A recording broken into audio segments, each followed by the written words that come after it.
Bicara tentang sejarah dinasti Qing tidak akan lepas dari sosok pria bernama Dorgon. Dia adalah orang yang disebut dalang utama di balik berdirinya dinasti Qing dan juga merupakan biang kerok yang membuat seluruh pria-pria di China berganti gaya rambut dari model rambut panjang gelung menjadi separuh botak. Di awal berdirinya dinasti Qing, Dorgon adalah salah satu yang memegang nyaris seluruh kekuasaan, baik dari segi administrasi maupun militer. Tetapi mengapa pria se-powerful ini tidak pernah menjadi kaisar?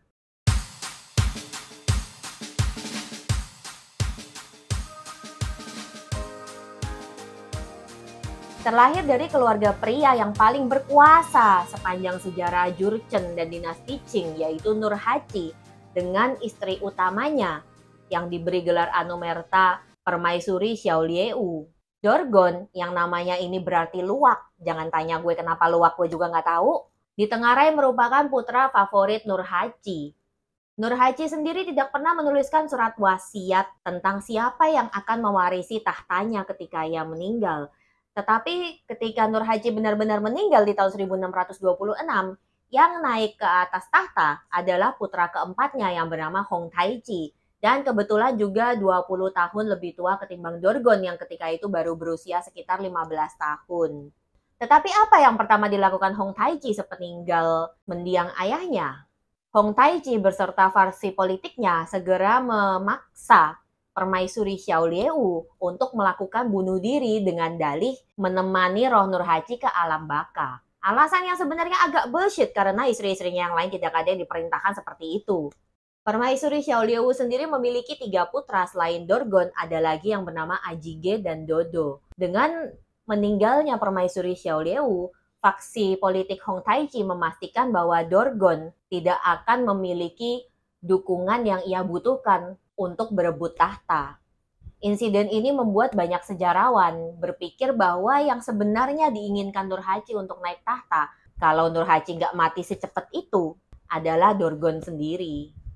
Hong Taiji sendiri meninggal di tahun 1643 ketika bangsa Jurchen yang saat ini sudah berganti nama menjadi Manchu berada di luar Shanhaiguan. Shanhaiguan ini adalah bagian dari tembok besar China yang berbatasan dengan laut dan juga satu-satunya akses dari daerah Manchuria menuju ke China dataran tengah. Hong Taiji ini ternyata sama bapaknya juga sama aja, beliau juga tidak menuliskan wasiat apapun tentang siapa yang seharusnya mewarisi posisinya. Tetapi di saat ini Hong Taiji sendiri sudah memiliki beberapa putra. Salah satunya yang paling tua adalah Pangeran Hoke yang saat itu berusia 35 tahun dan 3 tahun lebih tua ketimbang Dorgon pamannya sendiri. Gak aneh di China kuno?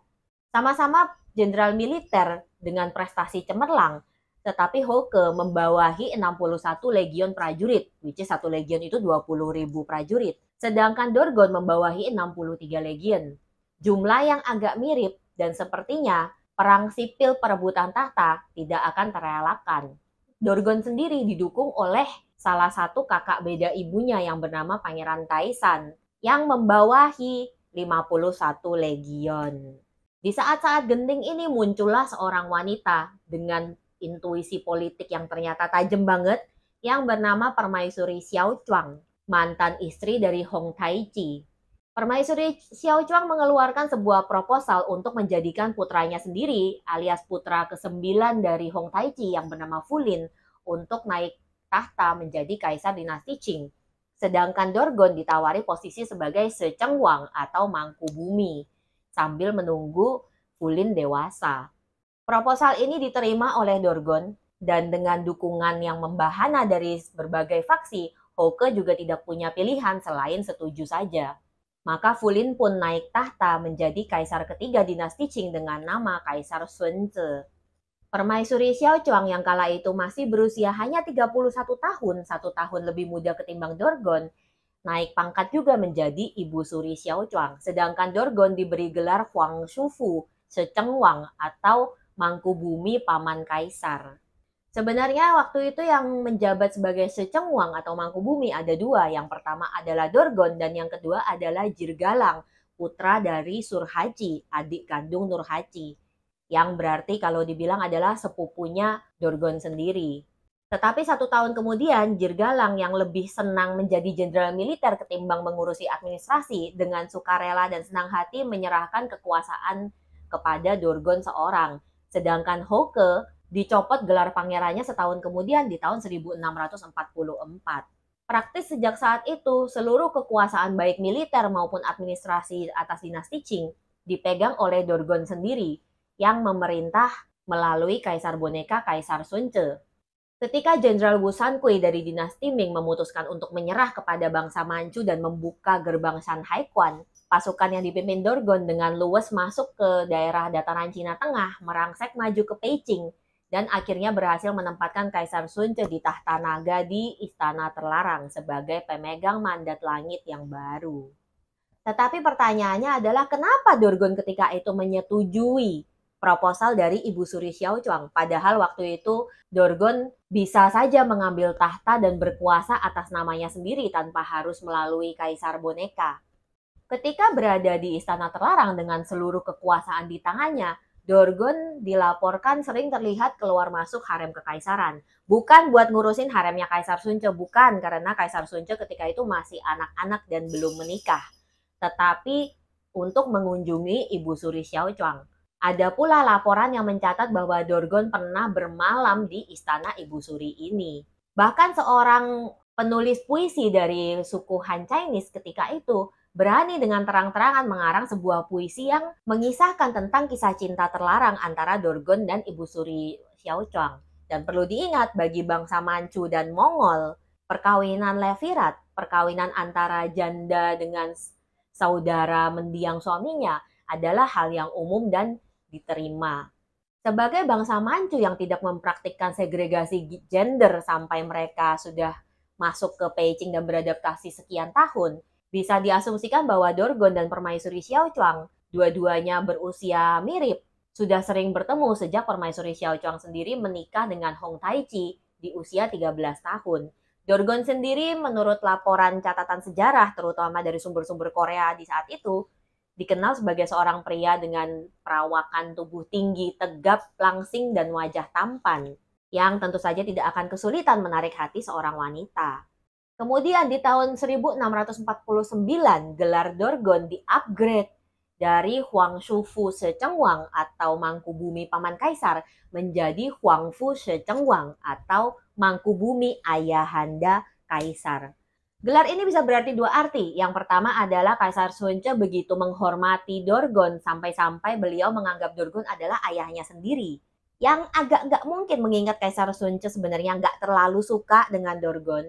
Dan yang kedua adalah Kaisar Sunce diam-diam mengetahui ada sesuatu antara Dorgon dengan ibu kandungnya. Sehingga gelar ini pun bisa berarti bahwa Dorgon adalah ayah tiri dari Kaisar Sunce. Mungkinkah Permaisuri Xiaochuang mengorbankan dirinya dengan terlibat dalam perkawinan levirat dengan Dorgon demi memastikan tahta kerajaan akan jatuh kepada putranya sendiri?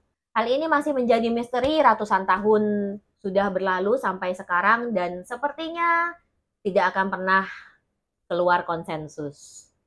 Kaisar Sunce sendiri dikenal sangat amat tidak menyukai Dorgon. Di tahun 1650 ketika Dorgon meninggal di usia hanya 38 tahun, Kaisar Sunce dipaksa oleh faksi pendukung Dorgon untuk memberikan pemakaman setara kaisar kepada Dorgon dan memberinya gelar Anumerta I Huangti yang berarti kaisar yang adil bijaksana. Tetapi 1 tahun kemudian di tahun 1651, Kaisar Sunce mulai bergerak. Beliau memerintahkan untuk membongkar kuburan Dorgon. Kemudian mayatnya dicambuk di muka umum sebagai penghinaan terakhir. Tidak selesai sampai di situ, seluruh keluarga dan keturunan Dorgon juga diperintahkan untuk dieksekusi mati.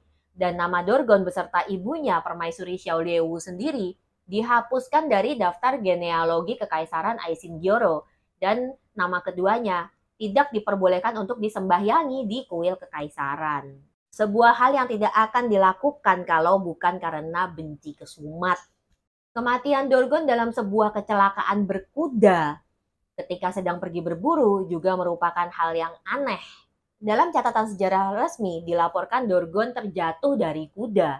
dan mengalami luka yang sangat parah di kaki, sampai-sampai para tabib istana kewalahan dan angkat tangan semua. Dorgon pun meninggal tak lama setelah itu. Tetapi Dorgon sendiri setelah pengalaman selama 25 tahun lebih berperang ke sana ke sini di atas kuda, dikenal sebagai seorang penunggang kuda yang sangat handal. Musim gugur dan musim dingin di kawasan China Utara juga terkenal dengan tanahnya yang kering berdebu. Sangat susah untuk membuat seekor kuda sampai terpeleset dan menjatuhkan penunggangnya. Apalagi kematian Dorgon terjadi ketika Kaisar Sunce berusia 13 tahun, usia yang dianggap cukup untuk memerintah secara personal dan tidak lagi membutuhkan bantuan Mangkubumi. Dengan kata lain, kalau Dorgon meninggal sebelum tahun tersebut, Kaisar Sunce masih harus menaikkan seorang Mangkubumi yang lain. Maka lebih masuk akal kalau dikatakan Dorgon diam-diam dibunuh jauh dari istana terlarang ketika pengawasan dan keamanannya juga tidak seketat di istana. Untuk menghindari resiko Dorgon akan berani memberontak dan mengambil tahta untuk dirinya sendiri. Yang bukannya tidak mungkin karena Dorgon sendiri ketika itu dikenal sering sekali mengenakan pakaian kebesaran yang berwarna kuning kekaisaran. Ini adalah warna yang hanya boleh dikenakan oleh Kaisar Permaisuri dan Ibu Suri. Jirgalang, mantan Mangkubumi yang menyerahkan kekuasaan kepada Dorgon dan kemudian gak tahu kenapa sepertinya berbalik membenci Dorgon sekali dan menjadi pendukung total Kaisar Sunce, menuliskan sebuah dokumen yang mendetailkan kejahatan Dorgon. Salah satunya adalah mengenakan pakaian warna kuning kekaisaran yang dianggap sebagai iktikat buruk ingin mengambil tahta. Hal yang lain disebutkan juga kekurang ajaran Dorgon berani menerima gelar sebagai Huangfu Shechengwang, padahal beliau bukan ayahanda kandung Kaisar Sunce. Beruntungnya di zaman Kaisar Qianlong, Kaisar memerintahkan untuk memulihkan nama baik Dorgon. Namanya kembali dimasukkan ke dalam catatan kuil kekaisaran, walaupun Kaisar Qianlong ketika itu gagal menemukan satu pun keturunan Dorgon yang masih hidup. Kaisar Qianlong juga memberikan Dorgon sebuah gelar baru, bukan Kaisar, tetapi sebagai Ruizhong Qinwang atau Pangeran Ruizhong tingkat pertama. Pemberian nama yang sangat berarti karena Zhong di sini adalah sebuah kata yang berarti kesetiaan. Episode ini adalah bagian dari serial pria-pria mancu yang luar biasa dari channel gue The Xiao Village. Kalau kalian pengen nonton episode lainnya bisa langsung klik playlist yang tertera di layar gadget kalian. Jangan lupa juga like, share, subscribe, notifikasinya dinyalain. Thank you for watching. I'll see you in the next episode. Bye-bye.